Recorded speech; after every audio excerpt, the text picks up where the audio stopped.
मराठवाड्यावर पाणी टंचाईची तलवार कायम, लघु प्रकल्पांमध्ये केवळ 21% जलसाठा.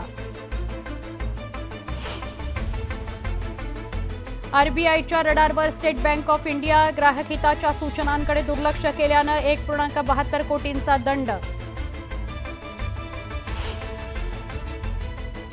महालक्ष्मी मंदिर परिसराला मिळणार नवी झळाळी, प्रकल्पांसाठी 37 कोटी 32 लाख रुपये खर्च मंजूर. सातारा जिल्हावासियांकरता खुशखबर, एलॉन मस्क यांच्या टेस्ला कंपनीची साताऱ्यात एंट्री. कंपनीकडून जिल्ह्यात इलेक्ट्रिक वाहनांचा सुटे भाग जोडणारा प्रकल्प उभारण्याकरता जागेचा शोध सुरू. नवी मुंबईत उद्या आणि गुरुवारी पाणी पुरवठा बंद. चिखले गावाजवळ वारंवार होत असलेली गळती रोखण्याकरता जलवाहिनी बदलण्याचा पालिकेचा निर्णय. अवकाळी पावसात मोठ्या प्रमाणात झाडं आणि फांद्या पडल्यानं पालिका सतर्क. वृक्ष छाटणीची कामं 31 मे पूर्वी पूर्ण करण्याचे कंत्राटदारांना निर्देश.